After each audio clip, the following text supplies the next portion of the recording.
most people think, was it easy? Was it hard? What would you think your journey was like, Elliott? Very complicated.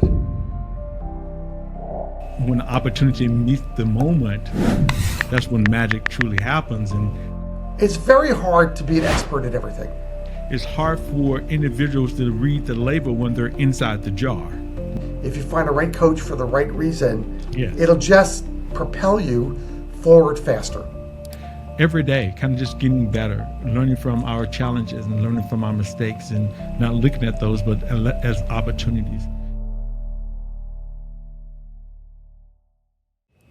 Hi, this is Curtis McCullum with the Curtis McCullum Show, where we dive into the mindset of top CEOs and entrepreneurs around the world to share what it takes to be and become the best version of yourself. Human Potential Coaching sponsors this show. We help CEOs and founders and entrepreneurs kind of eliminate those blind spots that kind of been dragging around since childhood. These blocks that have been keeping them from reaching their full potential. So if you feel like you're stuck or like something is holding you back, don't wait, guys. Schedule a free clarity call with me today using the link below. Let's uncover what's really standing in your way from moving forward. And if you're enjoying this show, please don't forget to like, subscribe, and review the show. Your support helps us reach more people who are ready to transform their lives. Today in the studio, I have with me Elliott Kallen. Elliott is the president and founder of Prosperity Financial Group. For over 30 years, he's been in business. He's been an entrepreneur starting successful companies. But I think right now the pride of what he does is his nonprofit. It's a Brighter Day. It's a nonprofit that's kind of dedicated to providing scholarships and mental health resources for teenagers who's battling stress and depression and suicidal ideations and thoughts. But today we have him in studio, and I'm so happy to have him with me today. Welcome to the show, Elliott. Great to be here, Curtis. Thanks so much. Man, you had a lot going on, and I really appreciate you kind of stopping by to kind of sharing with the group kind of who you are and what you've gone through and kind of your journey. Kind of share with the audience a little bit about your journey. I've already know a little about it, and why don't you share with them a little bit about your journey? How did you get to, number one, be president and founder of Prosperity Financial, and number two, your nonprofit that really kind of, it says within itself, a brighter day. So kind of share with the audience a little bit about that. Great. Thank you again for having me on. These are companies 3, 4, and 5 that I've begun. So I don't like to call myself a serial entrepreneur. The word serial sounds like serial killer or something like that. Just a bad phrase. But it is true. I've started a bunch of companies, and I already have another company that I want to start, putting ideas down and starting to talk about raising money for it. But when I graduated from Rutgers, I became an accountant. That was a terrible job for me. My dad knew it, I didn't. And eventually I started a packaging business. I sold that in 1987. I started an environmental cleanup business. I sold that in 1993. And my wife got pregnant with twins. I was looking to get into the financial services business and start some type of entity here. I thought there was a great opportunity, a lot of money in that. And she brought me back to San Francisco Chronicle, and there was an ad in there from Lincoln Financial. Yeah. And I met with them in Northern California. Literally, we're one town away, and I had to get directions on how to get there because I knew nobody. They interviewed me for 8 hours, and they said, why don't you run our business division? Started from scratch. And I did. I started a business division. We concentrated on a business owner. And they merged with Cigna, became a kind of a different entity, and much more life insurance and annuity focused than we were. Right. And so I took the entire division, and we became Prosperity Financial Group. Oh. So here, 30 years forward, that conversation, and that's a $500 million company now. Wow. Then about 10 years ago, 12 years ago, I started Prosperity Wealth Management, and that was for advisors looking for a company that could do their backroom operations because we have a good backroom that we built out of compliance. And that's now a $500 million entity. So it's $1 billion between those two companies. Right. I mean, because I'm familiar with both platforms. As you know that I came up through the financial services industry, and for 40 years I worked in that industry, and I'm the CFP, CHFC, and all those other initiatives. So you know how big we are now. Yeah. So, but this is interesting how you kind of now, people don't really understand. Well, you can kind of just think about the number, $1 billion on assets. That's a huge number to say the least. So that means so basically you kind of had this gradual movement that has this really profound growth in your career then, right, Elliott? It has been. I mean, I'm going to knock on wood here because I think it's amazing just to look back at it and what's gone on. And I try to be very humble with a lot of humility and thankfulness that we are where we are. Yeah. Now, most people think, was it easy? Was it hard? What would you think your journey was like then, Elliott? Very complicated. I started knowing nobody. I mean, when you started this business, and I'll tell you about the charity in a moment, but I literally started, I would get the Contra Costa Times and the San Ramon Times, and I'd look at ads. And if anybody was advertising their services, lawyer, doctor, Right. deli, caterer, I would call them up because I knew no one. And I'd say, look, I'm Elliott Kallen, I'm brand new, just moved here from the East Coast. Would you mind if I networked with you? And most would say no or hang up, and some would say sure. They were there, and so we'd go get coffee, or I stopped at their premises, or Pete's Coffee, or whatever, and I just started to get to know people, and some of those people became my clients, and I started to grow. But I have to tell you there, Curtis, in my first year, I could have gone to McDonald's and gotten a raise. It was really painful. Even though Lincoln gave me a little stipend. Right. It was just horrible. So I don't wish cold calling on anybody. Right. That's a hard deal. I've my been there, God. done that. You're just scraping by with your fingernails trying to climb a sheer wall. That's what Right. you're doing. So I tell everybody, if you don't have a big block of business that you could buy, or any block of business, don't even go to our business. It's just too hard. Yeah, I know about that. I mean, I've been there and done that too with the cold calling and calling up people cold. And obviously, this day and time, that model is very difficult to You manage. couldn't get through today. You can't reach people at all anymore. Right, you can't reach people because now people have cell phones. People have all these other different ways of actually contacting them. So that's a done deal anyway, as far as people doing it. But like you said before, I like what you're sharing with the individuals, though, that the most powerful way of building business is through powerful networks. Then that's kind of what you're sharing now. Then I did, and I got a lot of referrals, and I really tried to make myself an expert in this business very quickly. So I knew what I was talking about, or tried to know what I was talking about, right. with people. And then 10 years ago, sadly, my youngest son, who was a sophomore at the University of Montana in Missoula, walked up, no drugs, no alcohol, walked up to the highway and jumped in front of a truck. Wow. Took his life. And we were frantically on a Friday looking for him all day. His phone was turned off. We didn't know what was going on. And 6:30 at night, Federal Express showed up with a suicide note. 6-page suicide note. And the main paragraph in there said, "Mom and Dad, I've been thinking about this for a long time. I never would have told you how I felt. I never would have asked for your help. And I never would have taken your help." Wow. I mean, so that's hard. I mean, number one, my heart goes out to you. Even now, I know 10 years is still like that's your child, and I've lost a child, so I kind of understand the journey, and I don't understand yours. I'm very, very careful not to say I know how you feel because I don't, because of the fact that everybody's journey is different and everybody's perspective is different. But I do know what you're going through as far as grief and then bewilderment and questions. So did you ever see any signs that you felt like he was having some challenges there? Well, not really. I think there were little bitty signs that I could look back and see, but during his Christmas break, he died in January, so he came home for a Christmas break from college. He couldn't look me in the eyes. That was and he couldn't sleep at night. I knew he was up at 2 or 3 in the morning, and then one night around midnight, he went out for a jog, and I thought, oh my God, why would you go out for a jog at midnight? What's wrong here? Right. And so when he left and he gave me a hug and he couldn't look me in the eyes, I was really upset. And I called his mom up, and I said, something's really bothering me inside. This doesn't feel right. I want to go to Montana this weekend. And she said, don't go. He's just struggling with his grades, and you're going to make it worse. And I didn't go, and then he died the following week. Wow. So I wish I went, but I didn't, and that's the way it is.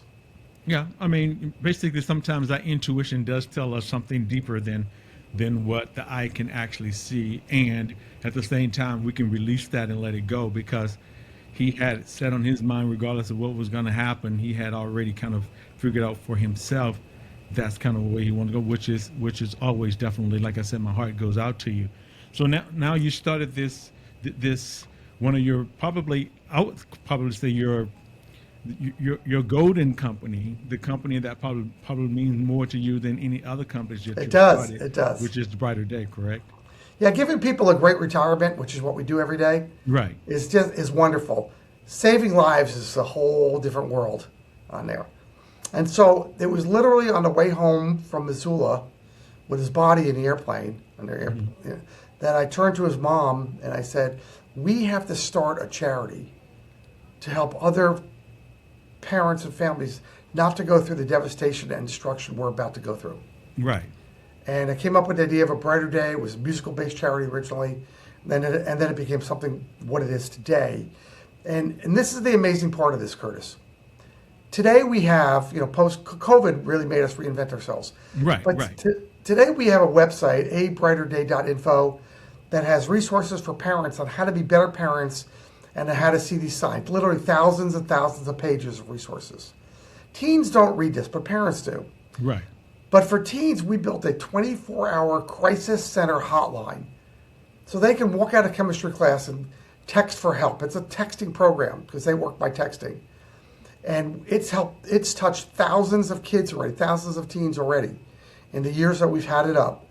And almost every teen asks the same question in the first 5 minutes. Am I the only one feeling this way? Wow. Because they're so isolated. It's just amazing. And it's 50 states, 24/7, Christmas, Thanksgiving, New Year's Eve. All the times that are really bad, or I just got an F on a test, I can't tell my parents. Right. All these things. So that's the crisis center. And we know that nothing's going to really beat getting your teen in front of a counselor live immediately. But in a lot of towns, a lot of cities in America, it's 6 to 10 weeks to get your teen an appointment. So here they are cutting themselves saying, Dad, I'm thinking about hurting myself. I mean, you got that information. And you have to wait 6 weeks? That's a long time. Well, it's a lifetime.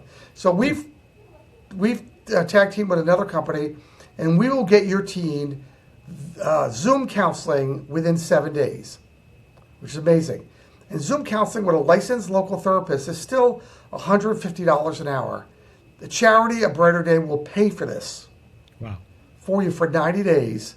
And we picked 90 days because that's the statistic that in 3 months, 90 days, your teen will most probably be out of the crisis mode and beyond suicide at that moment.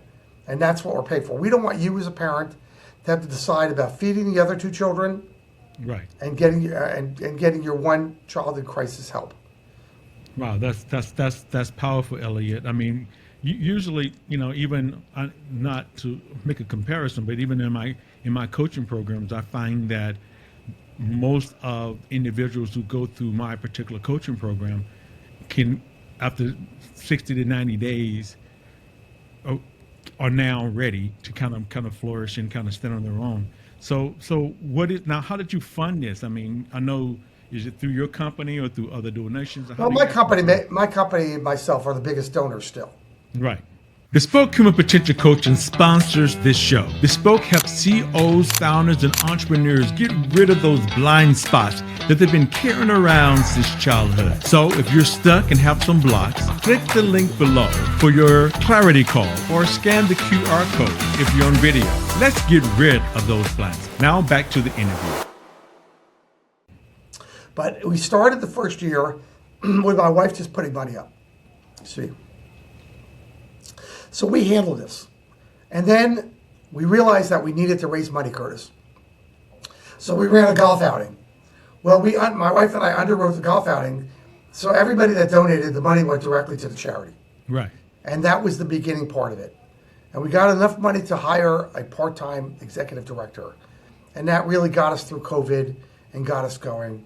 Today, the executive director has gone back to me. And I'm trying to change that, getting close to getting a real executive director again. Right. We have a program director and we have an events coordinator. So we raise a few $100,000 a year to do this.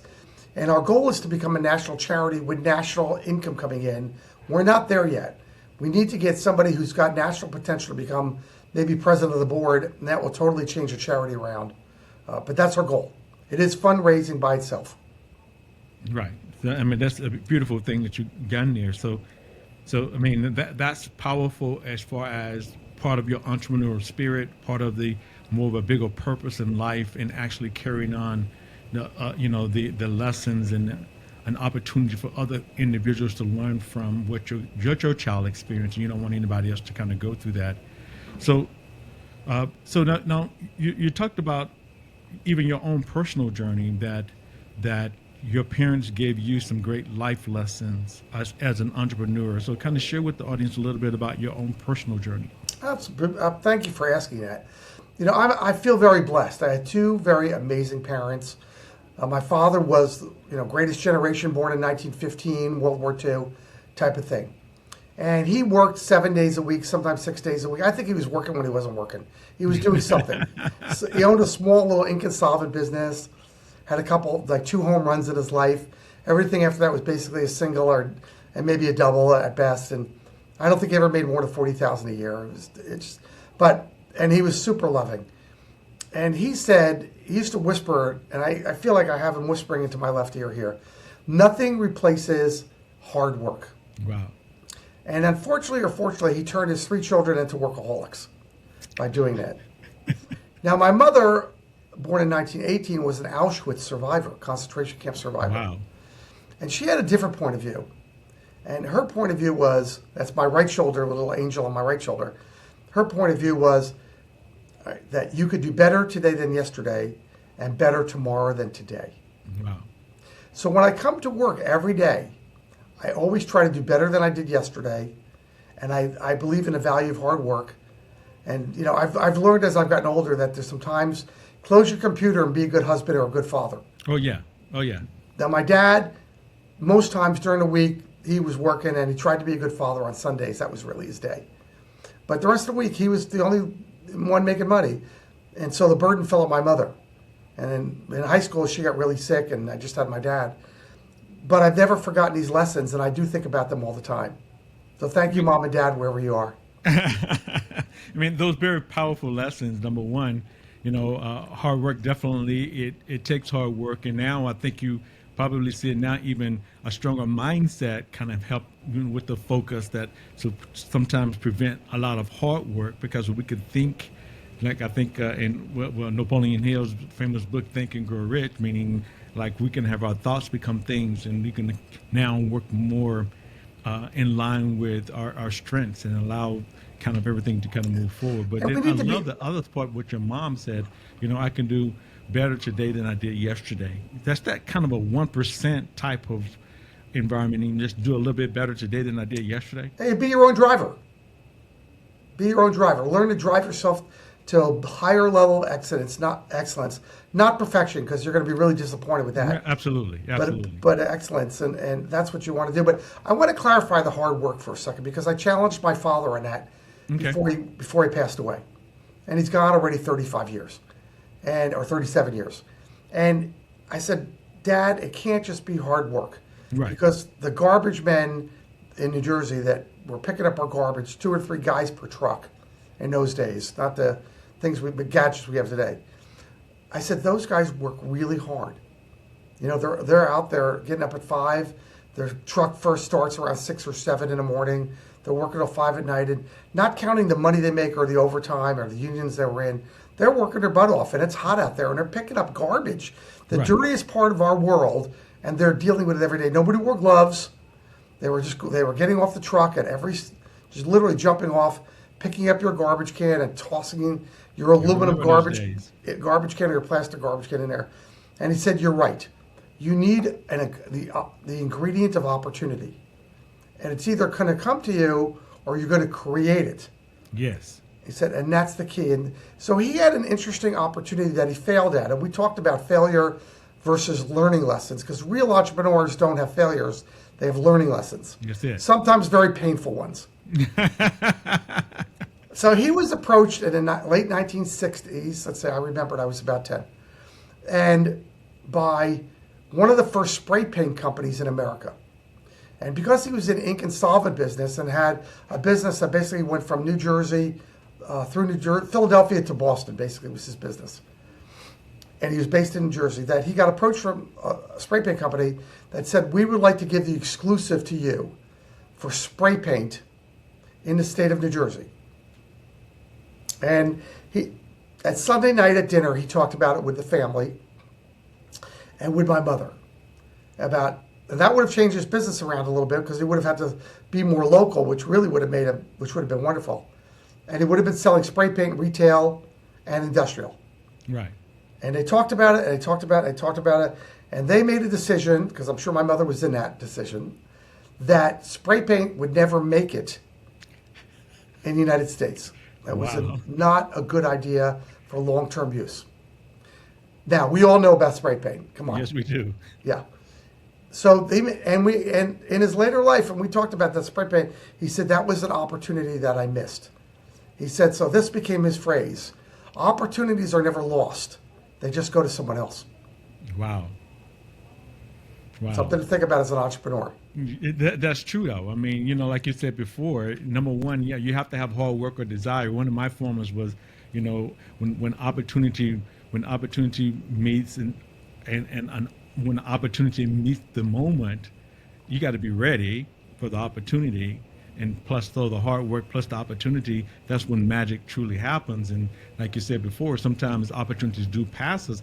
And the beauty part about it, even my personal, my coaching framework is we always learning, growing, expanding, and transforming. There's not a failure in there. It's the fact that this is something I learn about. So now I know when the next opportunity does come, I got to be ready and prepared for it. So I love the fact that he kind of adjusted the meaning of success, meaning opportunity plus hard work, kind of gives you that magic formula. Now, you talk about overcoming. I know you talked about your journey and overcoming and starting and all these companies that you started. Is any other anything else you'd like to share with the audience as far as some challenges of overcoming? So, you know, Curtis, I want to talk about for a moment what you do for a living. So over the many years that I've been in business, I've hired coaches. Right. And it's what you're doing. And I am a raving fan of coaches. So I want to give you a professional plug for a moment because I'm on your show and you're talking to entrepreneurs and business owners. Yes, sir. It's very hard to be an expert at everything. Yes. And I wrote a book about it over my left shoulder called Driven. And it talks about phase 1 and phase 2 and phase 3 in your business. Phase 1 being much more the startup entrepreneurial phase. Phase 2 being when you're finally enjoying success and you've really built out some type of business. And phase 3 now is when you're beginning to think about the next phase of your life, which may or may not include your business. And you might sell it or family and stuff like that. But phase 1 and phase 2, you have to build out your business and you've got challenges every day. And included in those challenges are family challenges because you've only got X hours in a day to be a business owner and to be a father and be a spouse. And you cannot do those things at the same time. Right. They're in conflict. And I'm someone who's divorced and remarried. And I learned that I could be a great dad and a great business owner, but I couldn't be a great dad, a great business owner, and a great husband at the same time. And so one thing had to always suffer a little bit. And sadly, it was my marriage that suffered on that because I wouldn't give up on being a father. It was too important to me, and I was dedicated to being a business owner. So that's what coaching can do. With Anthony Robbins, I walked on fire with him and learned the value of coaching, and I would recommend that. So if you're listening to this, be open-minded to coaching and what they do. For me, when I had this business in the 1980s right out of college, we were growing at 30 and 40% a year. Wow. Amazing growth. And I was having to borrow from the bank, which loved me at 30 to 40% growth.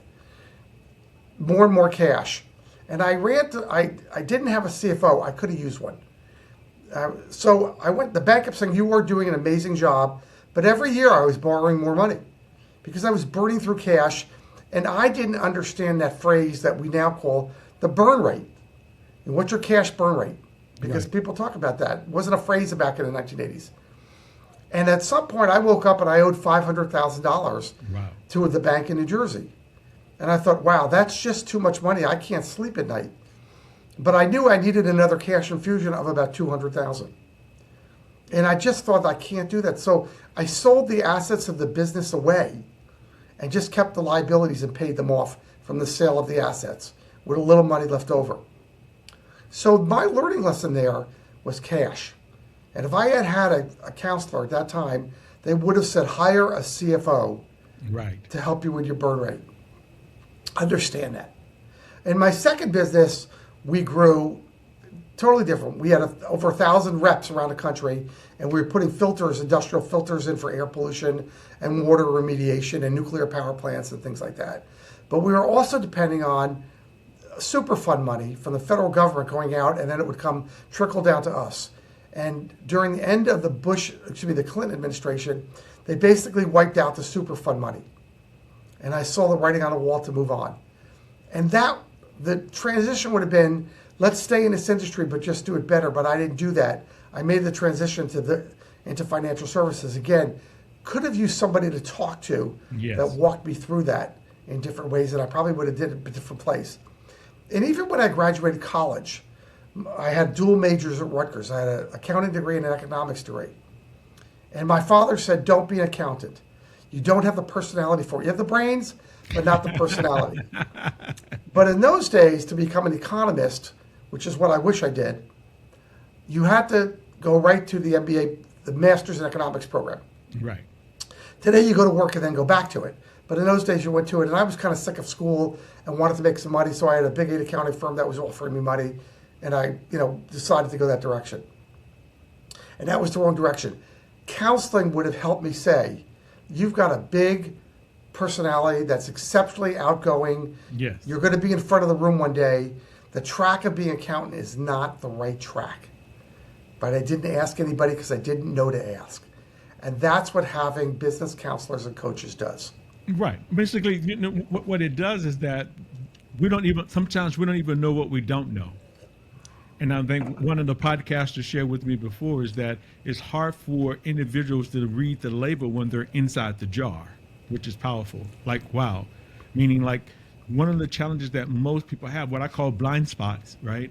Business blind spots. And all of us have these blind spots where we don't even realize what's happening in our lives, but we know that something is not working quite right. Like you said before, if I would have been coaching you as far as when you were going through some challenges with your life, with your wife, with your marriage and your business, yes, you could have it all, but basically it takes more of a balance to do that because we don't have to sacrifice. Because I've been blessed is that I was able to manage all of them, meaning like I had a great family. Me and my wife, we've been together for 34 years. And, and we've had some successful businesses. So yes, you can have it all basically. And that's kind of what I do. I help individuals figure out those blind spots so we can help you navigate those waters so that you can have holistically successful. But you can't, but Curtis, you can't have them all at the same moment. Because I can tell you right now, but when you're with me, you're not, your brain is with me and not with your spouse. Oh, no. No. And that's the whole idea is that, now what Jim Rohn would say is this, wherever you are, be there. Right. No. I totally agree with you. When I'm here, when I'm in my office, I'm here. I'm giving it 100%. Now at 8 o'clock, my cutoff time, this stops. It's now time for me and my wife to kind of connect and be together because now that's her time. It's like, and I'm not thinking about work. And now every once in a while, I ask permission, says, hey, I need to do something right now. Is it okay for me to infringe on a little bit of your time? Let me borrow a little bit of your time. And that's all about communication, meaning like wherever I am, like this weekend, we went for Mother's Day. She wanted a special day for her. She wanted to go to Disneyland and she wanted to enjoy that moment for her for Mother's Day. I was there. So yeah, I totally agree with you. You're not going to be traveling. That's what we call traveling, right? Traveling is when I'm at work, I'm thinking about home. When I'm at home, I'm thinking about work. And no, that's basically a conflict. We try to prevent the conflicts by wherever you are, be there and give it 100% with that. Yeah. That's not part of it. Well, you're doing something right. There's an entrepreneurial enigma out there, and that's called sleep. So entrepreneurs are terrible sleepers. They have that history of being there. And that's because at about 2:30 to 3:30 in the morning, they wake up and they've got their business on their mind. And it kind of ruins their night. So we're horrible sleepers, which can change your life if you're a really bad sleeper. Yes. It can make you short-tempered. It can make you exhausted. It can make you distant from your family because you're just so darn tired. Even when you go to work, because you have to be 100%, You load up with a little caffeine, and then that has its side effect too at the end of the day, coming down. So it is hard to really be a great entrepreneur and a great parent and a great spouse. You're doing something right, but I could tell you, you're in the minority doing it. Well, but that's the beauty part about it. That's part of what I help individuals figure out, that magic, the magic in all of that, because most of it is still skills that we can actually monitor, because of the fact that, like for me, I try to get about 6 hours of sleep. For me is about all I want anyway. 6 hours, I'm like wide awake. And so I know now, for me, I have a prescribed bedtime where I start to wind down, and I get up 3 days a week and I work out 3 days a week. I've walked 10,000 steps a day. Basically, I still make time for those things that are important, so that, this is the thing for me, so that I can be even more effective in my business, so that I can show up for my clients, so that I can show up for my spouse. So it's like, I think when we start to really understand, I think the old analogy is like when a person gets on the plane.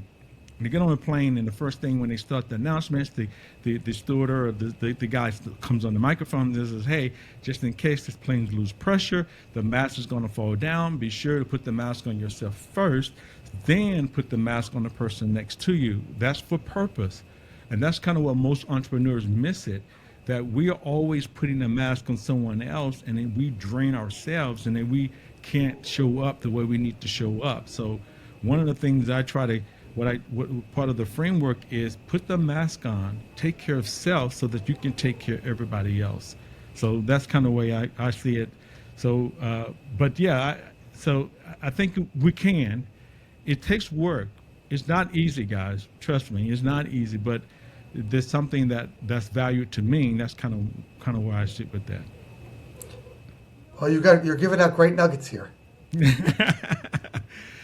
So how can they get in touch with you? How can they get in touch with you, either for your charity or for your other company? Absolutely, I'd love to talk to you. For the company I've started, the $500 million in assets, we manage money, high net worth clients, and 401ks. That's prosperityfinancialgroup.com, or Elliott, ELLIOT, just one T, at prosperityfinancialgroup.com, and 510-206-1103 is my cell. And for the charity, it's www.abrighterday.info, or Elliott, ELLIOT, at abrighterday.info. We could talk to you about either or both, and we welcome you. And the websites are tremendous on both companies. We invest a lot of resources there because we want to give great information out to the public. Yeah, I appreciate you, Elliott, for stopping by, man, and all the insights of you giving back, and your insights of your parents, of what they shared with us, those nuggets of insights, being a little bit better every day, better than yesterday. I love that, and I would definitely continue to use that. Is there anything else you'd like to leave with the audience before we? It's funny, great, Curtis, I really appreciate you doing that. My wife challenged me the other day. So how sometimes your spouses have a way of keeping your feet on the ground. Yes, is what they do. But I already with my ego, because I've got 145 podcasts of Meet the Expert with Elliott Kallen, and I do these. And she'll say, your ego is so big, why don't you come through the garage? Because I don't think you could fit through the front door. But she challenged me on weight loss the other day. We were talking about my parents, and we were talking about these nuggets that I got from my parents. And she said to me, you're trying to drop, or she challenged me in the beginning of the year, she said, you're trying to drop a bunch of weight. Why don't you follow your own advice and eat a little bit better every day? That's a good one. One potato chip less every day. One French fry less every day. Whatever you're eating, just less. Well, in 4 months, I dropped 30 pounds eating a little bit less. And I felt like she kind of hit me in the head with my own hammer and nail. It was really unfair what she did. She used it against me, but it worked. It works. It definitely does. That's so important. Just do a little bit better. Sometimes that's how we definitely develop those new habits, by just doing a little bit better than you did yesterday, and kind of gradually move into those habits. What I did this year, Elliott, was that I hired a personal trainer. Even though I was doing what I shared with you, I was working out 3 days a week. I was still walking 10,000 steps. I eat probably 80% good. but there was still something that I'd wanted my body just a little bit better. Ended up hiring a coach, just like you suggested earlier, and the coach made the difference in my physical being, the energy and the passion that I can bring to my clients. So that's another idea too, is that sometimes you can't see it. It's hard for you to see it. But what I did personally, I had a personal coach, an executive coach, who coaches individuals like us, because we're busy, and he has a great workout for us. And I'm telling you, man, the difference, my before and after picture is like phenomenal after 7 weeks. But I do work my butt off too. Go back to what your dad said. I work my butt off to get what I'm getting. So it takes both of them. But keep it going, man. 30 pounds is a lot of weight. People don't get it. That's a lot. Congratulations. Yeah, I got about another 5 or 7 to go, and it's all in one spot, which is the gut, the hardest place to lose it. But, you know, as you said, coaching, and I said earlier that I am a raving fan of coaching. You know, if I needed to do better at the gym, I'd hire a physical trainer. That's a coach. Yeah. If I needed to do better at work and work-life balance, I'd hire somebody to help me do that. And work-life balance is the hardest thing to be in balance all the time. You're always out of balance. If I needed to start a business and I wanted to run ideas by somebody, I'd hire a coach to say, am I on the right track? Because they've got business experience that I don't have. So coaching is amazing. If you find a right coach for the right reason, yes, it'll just propel you forward faster. Yes, I totally agree with you. Thank you, man. Thank you. Guys, I'd also like to thank you for listening today, and kind of remember that kind of what Elliott shared earlier, and that's what we call legit mindset, L-E-G-E-T, learning, growing, expanding, and transforming mindset. Every day, kind of just getting better, learning from our challenges and learning from our mistakes, and not looking at those, but as opportunities. And if today's episode kind of resonated with you and you are ready for a breakthrough, some blind spots kind of holding you back, use the link below and schedule a free clarity call with me. Let's unlock your full potential together. I'm Curtis McCullum. Make it a great day. And don't forget, guys, to like, subscribe, and share the show.